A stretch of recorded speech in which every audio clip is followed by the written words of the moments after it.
Alright, so in the first lecture, we are going to mainly deal with the application of activity-based management. So before starting this, sorry, before starting this lecture, let's start with the with reading the requirement.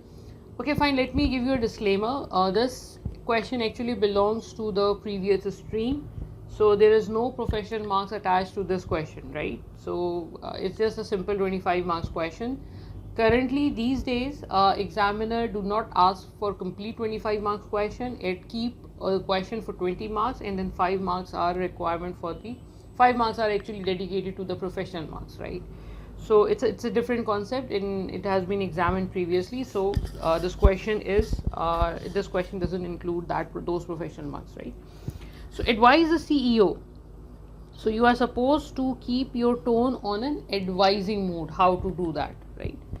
How activity based costing could be implemented, right? So the implementation of ABC is required, how you are supposed to do that, and keep this thing in your mind that this is just a 4 marks. From day one, I believe that it's really very important to keep marking a scheme in your mind while writing the answer, because you are supposed to write accordingly, don't overwrite, right? This is the first requirement.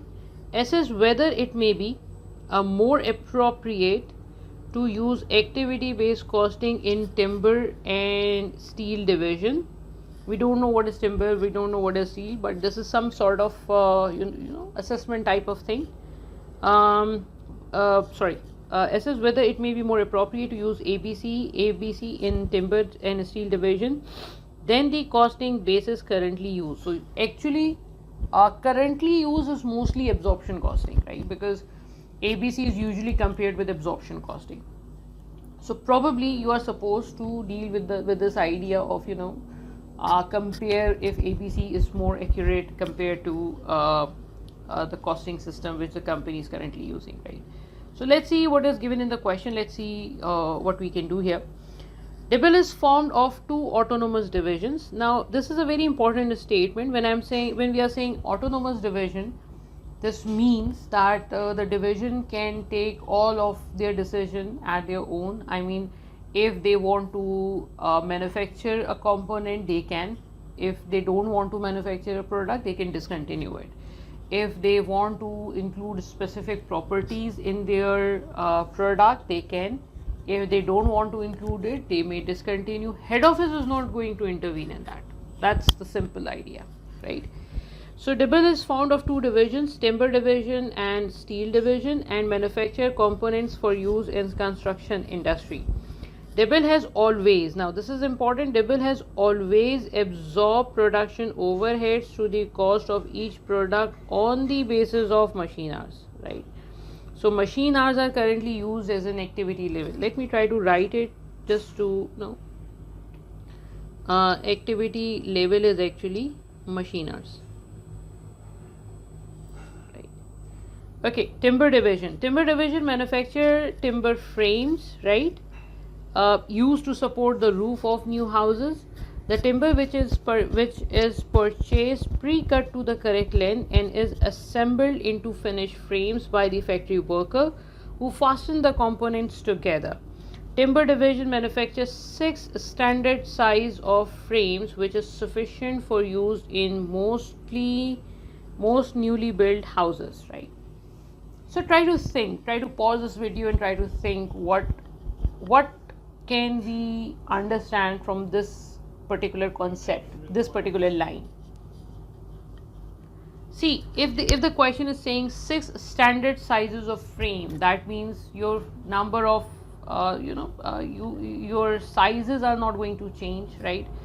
And standard, probably it is actually reflecting a standard kind of product. There is not so much customization, there is nothing new coming in the product. And the second point here is sufficient for mostly newly built houses. That means probably in future the company is also not expecting to change its product design or requirement.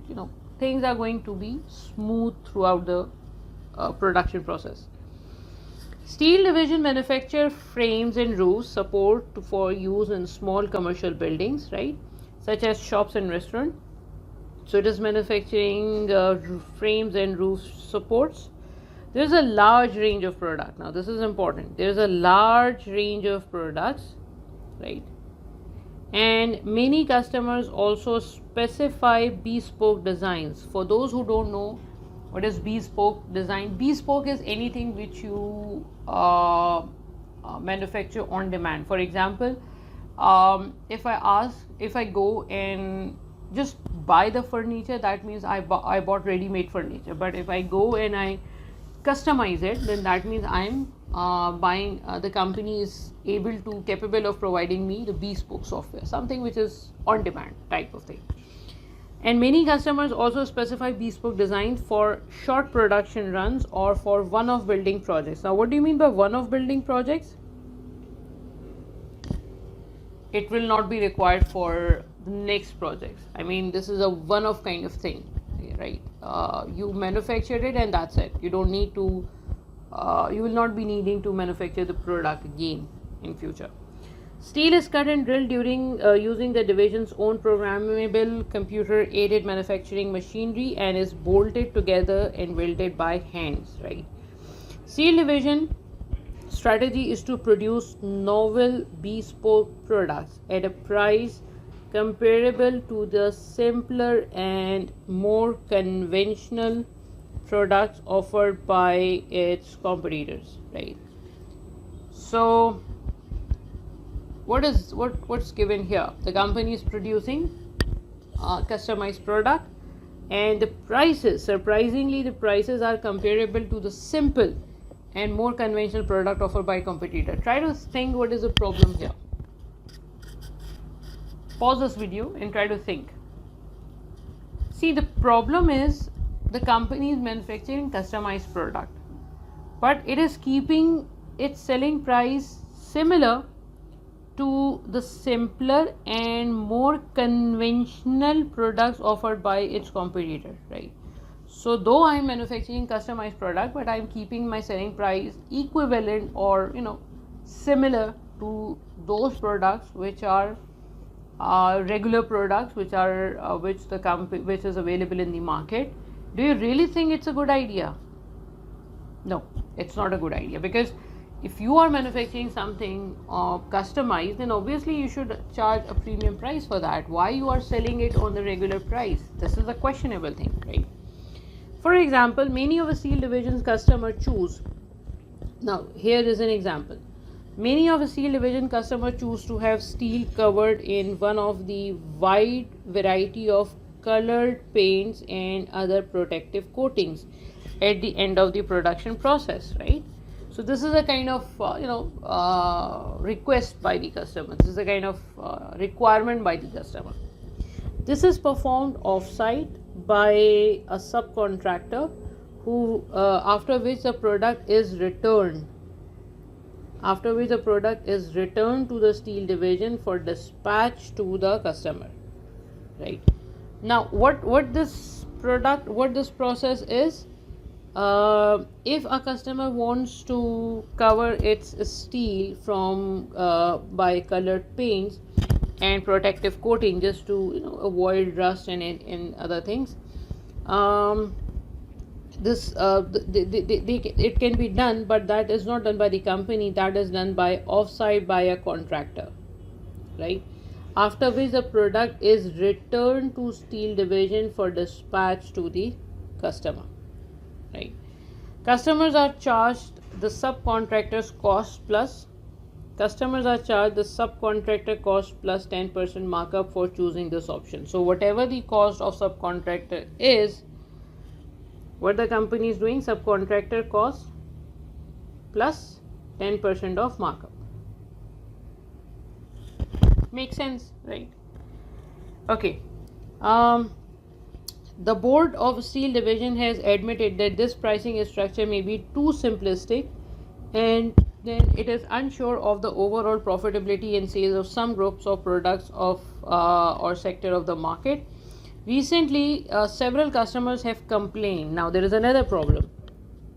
Sorry, this is the first problem probably. Recently, several customers have complained that incorrectly applied paints has flagged off to steel after only a few months use. More seriously, a fast food restaurant has commenced litigation with Dibble after it has to close for a week while steel roof frames supplied by the steel division were repainted. So there is a complaint by the customer of not doing the work properly at the first time. So the company is providing reservicing to the customer. Following this, the production manager has proposed increasing the number of staff. So what the company is doing, what the Dibble company is doing, for this the production manager has proposed increasing the number of staff inspecting the quality of coating on the frames and purchasing expensive imaging machinery to make inspection more efficient. Now try to think. Pause this video, reread this point, and try to think what is the problem, and is company doing the correct, is taking the correct step of for solving the problem. The problem was that the coating was not done properly, right? Because that was flacking off. And what the company is doing, because this is something which has been done by the subcontractor, right? Coating is done by the subcontractor. So what the company is doing, company is increasing the inspection. Obviously, because company is not manufacturing the product, or what company can do, it can increase the inspection. But increasing inspection is actually the additional cost. I mean, we are just catching the criminals. We are not removing the reason which is actually creating the criminals, right? So here we are also just inspecting the problem, and we are not trying to remove the cause of problem. So that's basically the issue. The CEO at Dibble has approached you as a performance management expert for your advice. At a conference recently, I watched a presentation by a CEO at a similar business to ours talking about the advantages and disadvantages of using activity-based costing, and how several years the adoption of activity-based cost management has helped them to improve both the strategic and operational levels. So this is a kind of hint to the students that this is something which you are supposed to deal with. I don't want you to do any detailed calculation at this stage, but I would like you to know more about activity-based costing and activity-based management. I would like to know more about ABC and ABM and know whether they would be useful for Dibble company or not. Now this is a very important line. See, the company is currently not performing activity-based costing. It's not using ABC or ABM. So while writing the answer, it's really very important to start your answer with a basic introduction of ABC or ABM, whether it's required by the question or not. Sometimes you are just supposed to start with the application process, whether ABC will be applicable for the company or not. But still, you have to write 2 to 3 lines for this concept, because the company is not using it, company is trying to introduce it. So introduction in a particular introduction actually require you to write the basic idea of the topic, whether it's ABC, whether it's ABM, whether it's transfer pricing, whether it's value based management, whether it's beyond budgeting, whether this is any, right? So you are provided with the extract of most recent management accounting for accounts for timber steel division. Revenues are given, material cost is given, direct labor is given, subcontractor costs are given, basic things are given. An analysis of production overhead cost is also given, right? There are how many steps? Setup time for CAM machinery, machining time, storage of goods. Let's try to read it properly. Setup time for CAM machinery, right? This is the time which you require to set up the machinery. machining time, storage of goods awaiting or return from subcontractor, transfer of goods to and from subcontractor, inspection and testing, and total production overheads. Right, see, these are the total production overheads. Right, so advise the CEO how activity based costing could be implemented. This is a very simple idea. I'm not going to discuss this. First, we are going to start with this part, the assessment of whether it may be more appropriate to use activity based costing in timber and steel division rather than current costing system. So currently the company is using machine hours to absorb the overhead. See, in the previous discussion we have already discussed that there are few conditions required for the use of activity based costing. The first condition is that there should be multiple products. Right, there should be multiple products which the company is manufacturing. If the company is manufacturing one or two products, it will not be much beneficial. If the company is manufacturing multiple products, wide variety of products, then definitely ABC is more relevant in that case. There should be products are different in nature. Right, if the company is manufacturing different type of products, for example, one product require high quality inspection, other product does not. One product can be manufactured in large production runs. You can manufacture 5,000 units in a batch, and the other product you cannot manufacture more than 500 units per batch. So it can be this kind of different in product nature. And the third category which we discussed is that major overheads should not be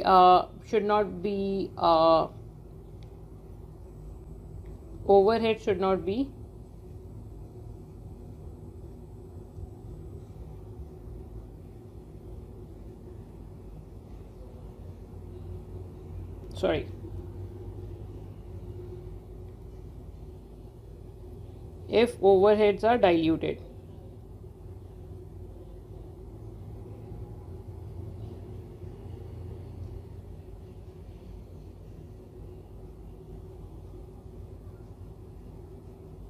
If major overheads, right, for example 80%, 90% overheads are related to one single cost pool, it's useless to use ABC. And there's one more thing, overhead should be a major portion of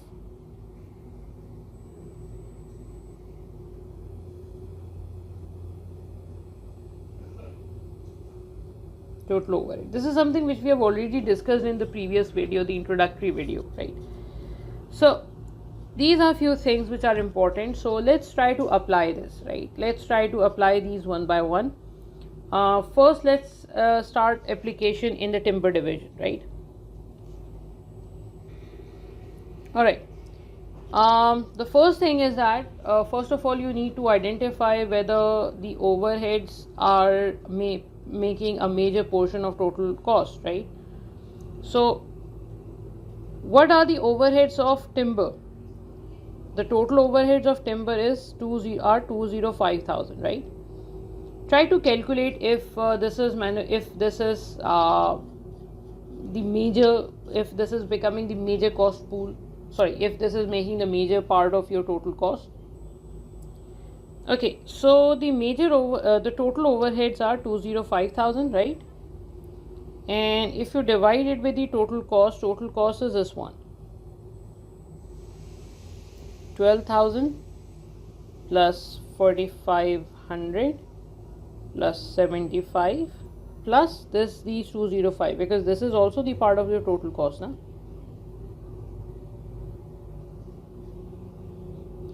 So it's 1.22%, right? These overheads are 1.22% of total cost, right? What about the second one? Let's try to recalculate the second one. Let me calculate the total cost first. 10,100 plus 850. We are just adding these figures. Plus 650 plus 4472, 16,072, right? And 4472 divided by 16,072, 27.8%, right? So the timber division is actually total overheads of timber division are just 1.22% of the total cost. This means what? This is a very important statement. This means what? This means that if you apply activity based costing, suppose if we say that okay fine, company should use activity based costing, then what will happen? Your 1.22 minus 100% is approximately 97.8, I guess, or 98.8, I think. So your 98.8% of cost will remain same, because that is not the overhead. Activity based costing is actually the problem of overhead, distribution of overhead. So that will remain same. What will change? Just 1.22%.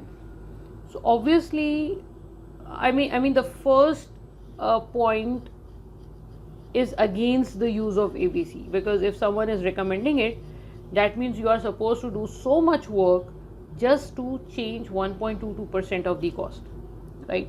So the first point is not in favor of ABC, that is against ABC, right? The second one is what? And what about the steel division? Yes, steel division total overheads are 28%, which is a significant amount. So let's try to write it here. For timber division, it's yes. For steel,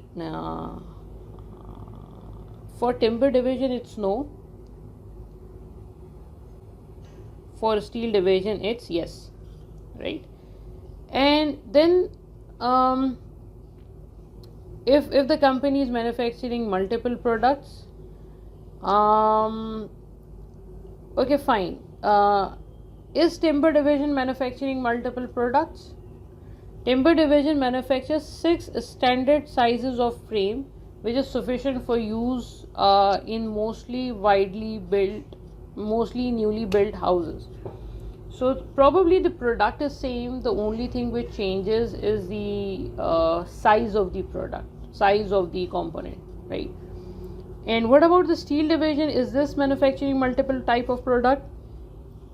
Yes, there is a large range of products, this one.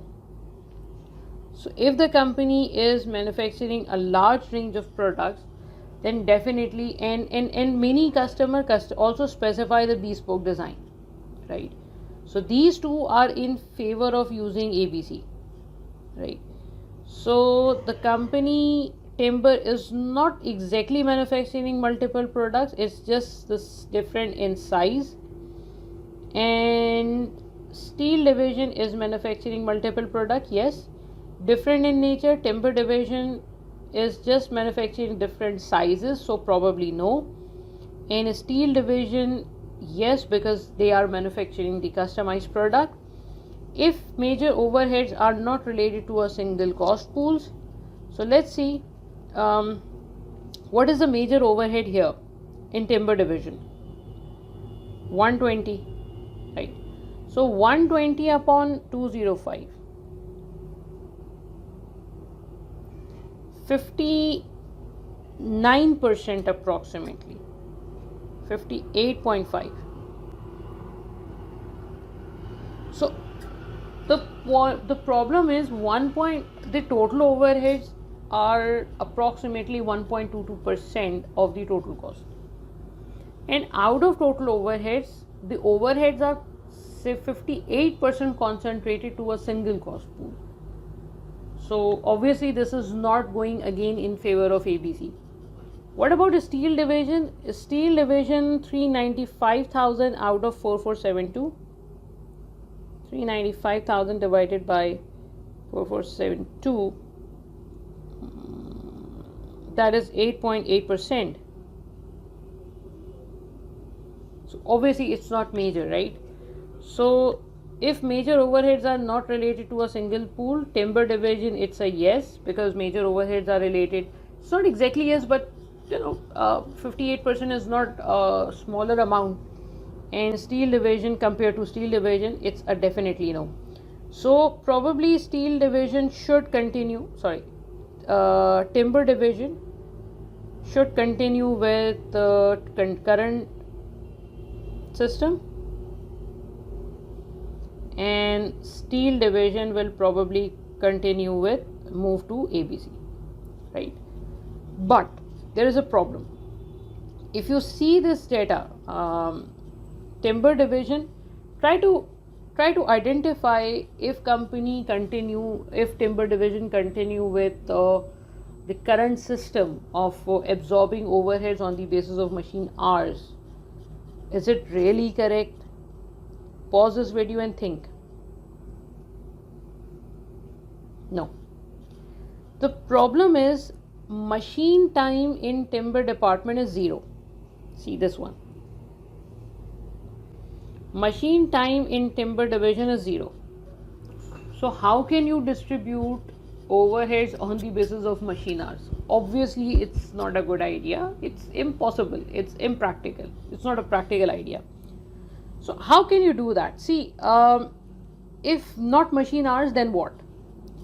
Let's try to analyze what this division is doing. See, storage of goods awaiting and return from the subcontractor, transfer of goods to and from subcontractor, inspection and testing. So mostly things are related with storage of goods. So what we can do here is we can say that okay, fine, company can distribute its cost on the basis of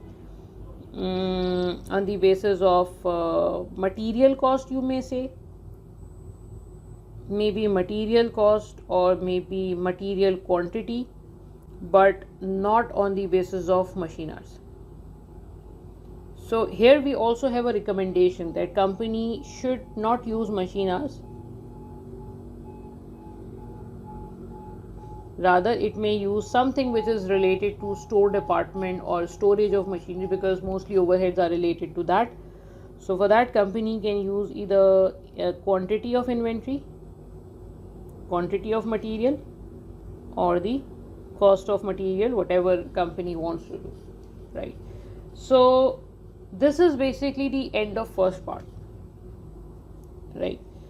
And before moving ahead, let me try to show you how to write the same answer, right? I'm not going to read this. I am just opening this. Pause this video and read this first part. Okay, I hope you have read that. See, initially what we did in the starting, we introduced what is the concept of activity based costing. I forgot to put a full stop here, right? And then we can say okay, fine, how can we implement it? We made an idea of how to implement it, right? Okay, I think I made a mistake. I think I wrote it 2 times. Just ignore this, right? Okay, so and the next thing which we discuss is how if activity based costing can be used. So there are few conditions required for the implementation of A. This is not B, this is A part 2, right? There are few conditions required for the implementation of ABC. We wrote those conditions, right? What are these conditions? And then we wrote if company is if timber or steel division is actually fulfilling those conditions or not. You may read this part. Okay. Now we are moving towards the next part, right? The next part is what? The next part says that advise the CEO. Again, your tone should be on advising terms. Advise the CEO how activity based management could be used to improve its business performance in DIBEL. Now, while writing the requirement, examiner is not mentioning whether it wants a strategic ABM or an operational ABM, right? But in the question it has mentioned this part. that how several years the adoption of activity based management has helped them to improve both ABM at a strategic and operational level both. So if you miss this line, you will probably miss something in part B.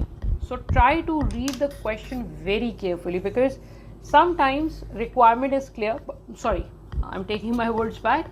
Now these days requirements are not like this, that your requirements are not actually the requirements. Requirement says that you are supposed to fulfill the requirements of CEO, right? You act according to the requirement of CEO. So you have to play some sort of treasure hunt, that you have to identify what is the requirement of CEO in the question, right?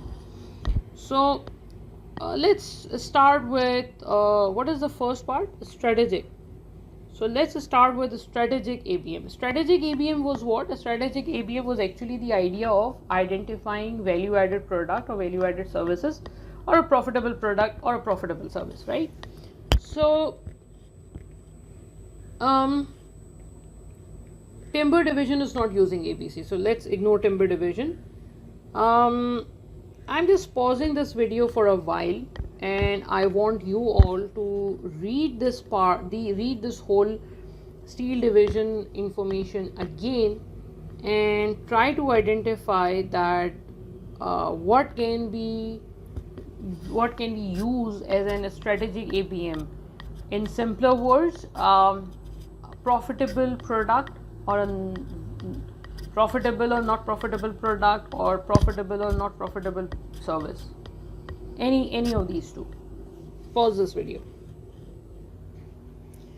All right. So the only example which is given here is this one, this part. For example, many of the steel division customer chooses to have steel covered in one of the wide variety of colored paints and other protective coatings at the end of production process, right? This is performed off-site by contractor, after which the product is returned to steel division for dispatch to the customer. Customers are charged subcontractor cost. Customers are charged subcontractor cost plus 10% markup for choosing this option, right? So what is given here? Try to identify if something about subcontractor is given in this part. Okay, so see what the situation is. Subcontractor cost is 650, right? So subcontractor cost is 650, and what the company is charging from the customer is 650 plus 10% markup, right? Let me try to calculate that. So 650 times 110% is 715, right? So this is basically the amount which we are charging from the customer, right? And do we really bearing the 650 cost? No. The problem is we are not actually bearing this only 650 cost, rather how much cost we are bearing? See, transfer of goods to and from subcontractor. This is what? Sorry. This is basically what? This is basically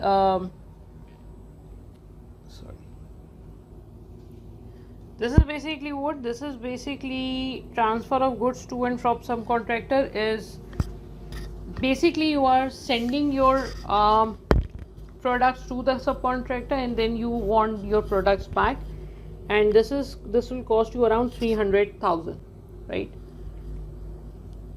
And storage of goods awaiting or return from subcontractor, both of these costs are related to subcontracting services, right? I mean those who actually wants to have these services. Now what is the overall cost then? See, 650 is the direct cost plus 395 plus 300, right? If you add these three products, let me try to do it on a separate calculator. 650 plus 695 is actually 1345 most probably. So you are bearing a cost of 1345, but you are recovering only 715, right? So this means what? This means that the company is not recovering, charging enough to the customer in order to recover all these costs, right? So either do something regarding it or to discontinue the manufacturing, right? So this is basically a non-value added product which we have identified. Right? How much of these marks? 13 marks. Okay, fine. And you can do two things. You can either reduce this cost, which we will see in the next concept of operational ABM. The first idea is to reduce this cost, either eliminate this cost or discontinue this subcontracting services. But you have to make sure that if you discontinue, because this is a kind of customization, right? This may be something which customer is actually coming to your organization for this, right? So if you discontinue, you may lose the customer. So you have to think twice before discontinuing that. Whether whether it will affect the sales of other product adversely, and what will be the overall impact. But if you consider it as a sole product, sole service, it's not advisable to continue, right? Now, what is the second part? Second is operational ABM. See, operational ABM is actually what?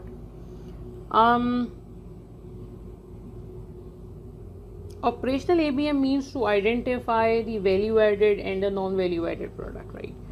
So this one was for strategic, right? For operational, we need to identify whether the service is a value added or not. Now, setup. Let's start with the easier one. What about the machine time? Do you think machine time is a value added activity? Pause this video. Okay, fine. Pause this video and try to think for all these 5 activities whether these are value added activities or a non value added activities. Alright, machine value, machine time, it's a value added activity. Setup time for CAM machinery, it's actually a secondary services. Secondary activity means this is neither a value added activity nor a non value added activity. It's a kind of activity which is necessary for the production process but not adding value. So obviously you cannot eliminate this, but you will try to reduce this as much as possible. While the machine time, you should not try to change machine time, because this is something which is actually adding value to the product, right? Now what about the remaining 3? Storage of goods awaiting or return from subcontractor. We have stored the goods because we will send it to subcontractor when it is required, right? When they want it, we will send it. When they have a capacity, we will send it. And after completing the work, subcontractor will return it to us, right? So try to pause this video and think whether this is a value added activity or not, number 1. And if it is a non value added activity, can we remove that? Can we eliminate that? Yes, it's a non value added activity. Let me try to clear this space if I can, or let's move to this part. Okay, fine. This is a non value added activity. Why? Because you are sending your product and you are receiving your product and you are storing it, right?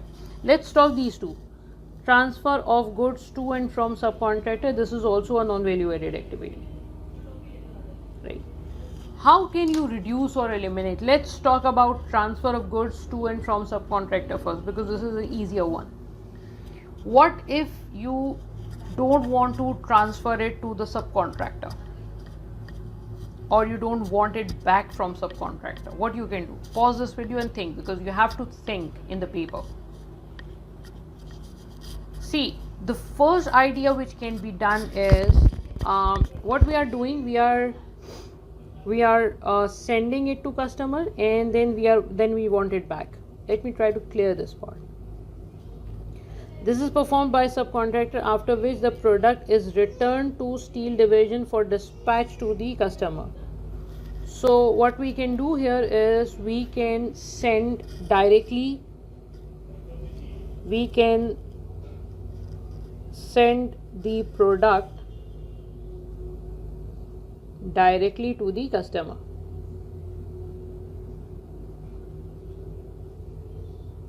Right?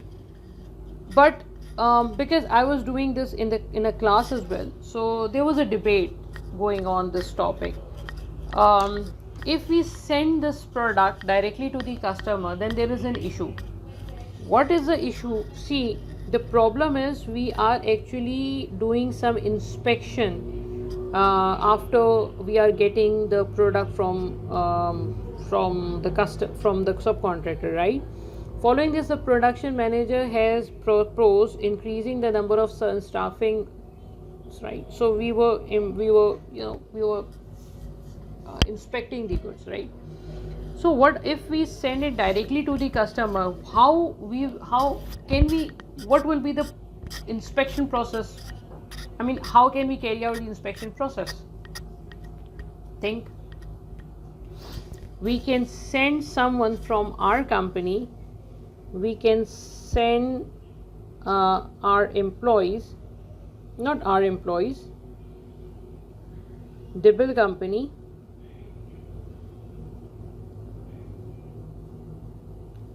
can send its employees to the subcontractor for inspection. Now few students may argue, see, the concept of professional acumen comes here because commercial acumen actually says that whether this advice which you are giving in the question, in the answer, is that practically applicable. See, if you send your people, your employees, to the subcontractor, then the problem is we have also purchased a machinery, something. We have also purchased an imaging machinery to make more efficient inspection. So obviously, is it possible to to transfer the machinery from our company to supplier, whether supplier will be willing to accept our setup in his factory, right? So transferring of I'm just discussing this and then we will summarize it. Transferring of machinery can be the issue. So these are the issues, and there is a problem. See, the problem is subcontractor, we are doing all these efforts for the subcontractor and we are receiving complaints against his work. So what else we can do? We can try to offer the services from our own premises, right? So what we can do is we can start providing the service from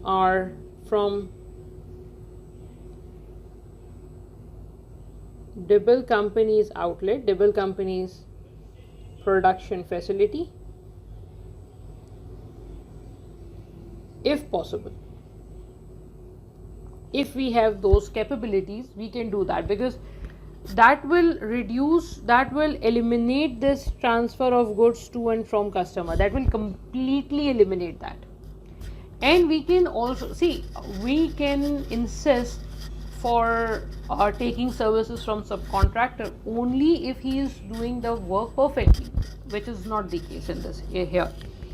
The second one is the storage of goods awaiting or return from subcontractor. This cost will also, we will be able to control this cost also, because if you are managing your inventory at your own, right, if you are doing work at your own, then obviously you can control the pace, right?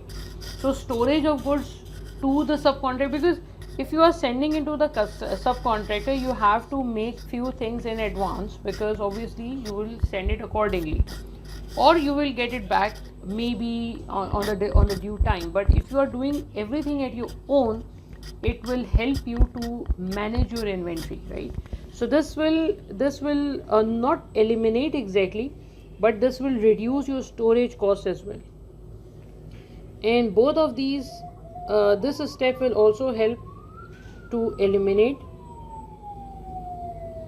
a transportation cost and to manage storage cost, right? What's next? Inspection and testing. Inspection and testing, is it a value added activity or a non value added activity? Think. It's a non value added activity. Now the student usually start screaming after listening this, but my point is, see, the main issue is it adding value to the product? No, it is not adding value to the product. It's just a confirmation to you that whatever you are manufacturing is 100% correct. You can pass it to the customer, right? But what if you manufacture, see, you inspect only if you are expecting something bad may happen, so you start inspecting it. If you have processes, accurate processes, then you can reduce this cost to acceptably low level, to a reasonably low level. So I'm not saying that this can be eliminated. Maybe the company needs to continue with this, but this is a non-value added activity. 425 is a huge amount. 425 is a huge amount. It's approximately 10% of your total cost. So try to reduce it. Try to work more on the prevention parts. I think you guys have studied the concept of prevention cost, appraisal cost, internal and external failure cost, which is the part of TQM. So if you invest more in prevention cost, let me give you an example. See, if we buy good quality material, if we have a good production force, if we have good machinery available, if production facility is good, if our R&D is good, then obviously there is no chance that you will end up making a bad product. There are high chances that whatever you are manufacturing will be perfect. But if your machinery is not up to date, if your workers are new, if you are compromising in the quality of material, then definitely there are chances that your product will be substandard. So try to work more on preventive steps rather than correcting steps. Right? So this is basically the idea. I think students know this TQM concept, so that can be done. So at strategic level, this is basically something which we can identify at a strategic level, that this is something which we need to look at, and how we can and see the problem we have identified was this one. These are two costs which were too high. So we identified that how we can reduce or eliminate these costs by using activity based costing, right? So this was for 13 marks. 13 marks means, let me tell you, okay fine, let me tell you the marking scheme now. Marking scheme is this one. Improving performance using ABM, 1 mark per point, maximum of 13 marks, simple, right? So you just need to identify, we have identified 5 areas to be value added or a non-value added, right? So 5 areas for the identification of value and non-value added activity, and then there is few discussion how that can be eliminated or improved, so at least 2 to 3 marks for that. And then strategic level ABM, we have identified the service which is producing losses. We have calculated its loss, and we came up with the idea that this is not a profitable product, right? So and you can start with what is the concept of strategic ABM and operational ABM, right? So this is basically how we can write the same answer. See, this is basically what I was trying to communicate. Value added at operational level, at operational level there can be two type of activities, value added and non value added activities. This is just an introduction part. Value added activities means what, and non value added activities means what, and then in the same paragraph we have identified what is a value added and a non value added activity. Setup time is not a value added activity. I should have shown it in a separate paragraph, but you have to keep your wordings accordingly. Then at a strategic level, it's really very what are the strategic activity ABM. We give an introduction. Why? Because this is a new concept for the company, and then we identified why we think that this is a non value added activity, non value added service or product, right? So this is basically how we can write the answer. See, there are few things which are very important. Three things need to identify, especially two parts. The first part, as I said, that if you are introducing a new concept, you must write its basic introduction. And the second one is you have to justify whatever you are writing. If you are saying that this is a non-value added activity, you have to tell the reason why. If you are saying it's a value added activity, you have to tell the reason why. You cannot just write this is a value added or a non-value added activity. If you are saying that this is a value added activity, you should write that why this is a value added activity, because machine time is necessary for the production process. If you are saying transportation is a non value added activity, why? Because transportation is just a cost which is adding cost to your to overhead. It's not adding value. You can do the same work at your own company, or you can find someone in the vicinity who can do the same work.